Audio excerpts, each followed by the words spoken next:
Welcome to the Dice Tower, a video cast about board games and the people who play them. This episode is a special episode covering the events of Origins 2009, a game convention in Columbus, Ohio. Join Tom Vasel and Eric Summerer as they take you on a tour of 5 great days of gaming. As our name is the Dice Tower, we're always interested in looking at dice towers. And folks, this is the best dice tower I've ever seen in my life. It's an amazing feature made of oak. It's just absolutely tremendous. And so we decided to go and talk to the company that made this dice tower. They also make board game tables. And so we have an interview with that, and it's one of those things that you actually have to see to believe. So here we go. Tom, I'm here now with Robert from Geek Chic. Robert, this is a gorgeous looking table, but it looks relatively normal. What's up? Well, it's a gaming table. It's a hybrid. It's our emissary gaming table, but it's designed to go inside of your dining room. So you have a good dining room table surface. It's a beautiful looking dining table. It's all handcrafted and made from hardwoods. But if you just reach down and push up this tab, then you can take out the leaves. Whoa! Leaves is a completely different concept here. Not leaves to make a table bigger, but leaves to keep your game in progress. So if you take them out, so you can just cover it up and leave the game in progress. Absolutely. And the cat doesn't walk over it. No kitty the kids damage. don't mess with it. And more importantly, you know, some people say, oh, and then you can have a meal over it and then take it back up. I say no, you can put that thing on and then play other games until you get back to the game that you were playing underneath. Okay. You say, listen, I have an Arkham Horror game that is at least 3 expansions deep. We only have 2 hours. Oh, you can play it. Just leave it underneath and keep it then we'll going. cover it up and play Ticket to Ride. Yeah, exactly. I like it. There's a surface here we call our layer cake surface. You can use the top surface to protect your game boards, some of your collected game boards. You actually just pick it up and put it underneath. And, fantastic. You can draw on it like a dry erase board and annotate it like that. We also have a system where you can put static cling terrain for some of our war gamers. You can put down photographs of lakes and these kinds of things, so you don't have to work with the felt system anymore. Each of these has drawers as well. The drawers can be completely tabbed out and divided for well, that'd be some of my Crimson Skies stuff. And you can get drawers that are regular. We have cash drawers that would pop out and work like this. And why don't I take you over to the bigger emissary to show you a DM drawer. So this is the same table, just larger. This is the same table. That other the Walnuts table is a 3x3, and this is a 4x6 inch cherry. We don't measure from, that's the play surface. We don't measure the outside dimensions. That's the interior dimensions. Those are the ones that matter to us, right? You guys are geeks. That's right. That's right. So this would be a DM drawer.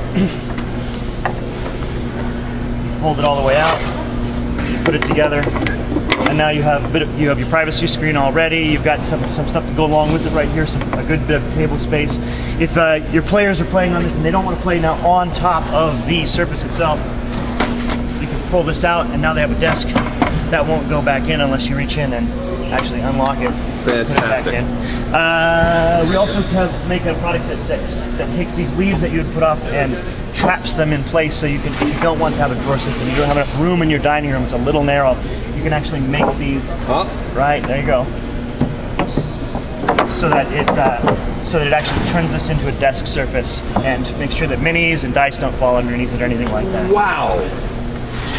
We also have, just at this show, we have a DM's Valet as our first. This thing's coming out right here at Origins. This is we call it a DM's Valet. It's for if you play at the table, if you don't have a dedicated game table and you want to be able to put your stuff. There's enough room down below. There's a bookshelf. There's enough room for just about all of your campaign books. Certainly everything that you'd need in any particular session. Then you've got, of course, places to put your pens, your minis, anything that you need for the. These are for the game. These are removable, so you can make them much larger here if you like. Larger spaces as well. And then you flip that down, you get yourself a secondary desk. This is a file system back here. You can come in. This can come in, of course, legal or regular letter size, and it interfaces with our rail system. This is one of our dice towers, but we put our rail cleat on it, and this is just the rail system that we developed for our Spartan gaming table, which is a Vinny's table over there. I can show you that in a minute. But this has gotten onto everything. We can actually put this rail system on all of our stuff, including the emissaries. If you don't want drawers, you really would rather have You'd really have cup holders that jutted out. Sorry. You can get, it's right here, I didn't even notice it. It's, you can just get a cup holder that would go right into the rail system. You can do the same thing. We can put the rail system on the emissary and put it out like that so you can have cup holders beneath. What else? We can go to the Sultan. Now, I should tell you, these are priced like regular dining room tables. This table would start out, that one over there starts at $1,500 without leaves. You can get a different playing surface for it that's a little cheaper than leaves. But leaves then brings it up to $1,800 for the smaller one. This with leaves would be $2,200. And you're in the dining room table space, that's with the rail system. Once you start to add drawers, the drawers are all very individual. If you're not a role player, you don't need a big fancy drawer that folds out like that. And it's so, we don't want to charge you for that. Everything's custom that we do. We sell you just what you want and nothing that you don't. So that's the way that it works here. This is the Sultan gaming table. This is some people may already be familiar with this. This is our first product. It is the no compromises gaming table of doom. This is for if minis for role playing games. Let me grab a chair so I can show you. It works on a principle we call sit stand, which is that 5 people sit while 1 person works. So the idea is that when you're playing a role-playing game and you've got all of your guys in beneath, you actually would be sitting down. So you actually roll this desk down like so, and push this back. That gives you plenty of room for a book. Let's see if I got a book in that. Throw over here. Grab that.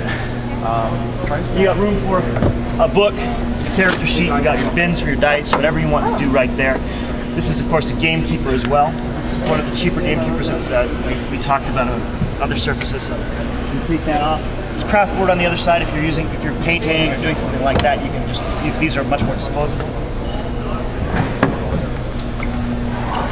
So we've got little trays, little counter holders. If you were playing a war game, you were saying, "Oh, I want a dice to keep your dice all bundled up," but you want to put your hit or your grounded or your routing kind of counters there. This is a center bay that's a dice rolling bay, so you don't have to roll on the table anymore. You don't have to knock over figures on the table. You're ready to go, and you can really give them a good roll. That's me. I like to.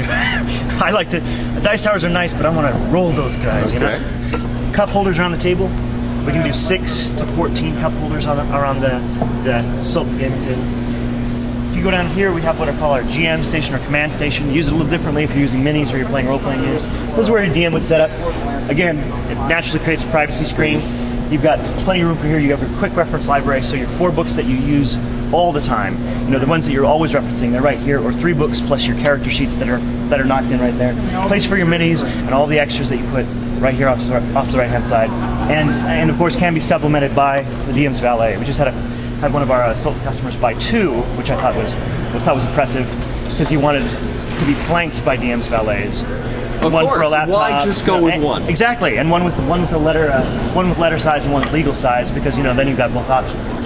So that's the command station. If you play like we were playing with minis, you would end up with. You'd take your casualties and put them off down here so they we wouldn't be in a position to be knocked off anymore, or even tucked in behind if you really want them to be put away. So again, it's the same on all the sides. We can put hardwood leaves just like our emissary gaming tables in here, or we can put some of our lower Sultans. Yes, and this is what we call our smaller version of the Sultan. This is an abridged version. It's a 1.5 foot shorter. Okay. So this technically the model of this is a Sultan Highlander abridged, and it's a Highlander because it has 2 player stations and only 1 GM station. Now, it's just amazing to see this in person. But if people can't make it to the show or make it to another show where you guys are, how do they find you? They find us on geekchichq.com. Now, chic is a French borrowed word, so it's spelled C-H-I-C. But geekchichq.com will get you right to us. Thanks for joining us today. For more written, audio, and video reviews, as well as the #1 board game podcast, check out the website at www.thedicetower.com. Until then, this is Eric Summerer, and you've been watching The Dice Tower.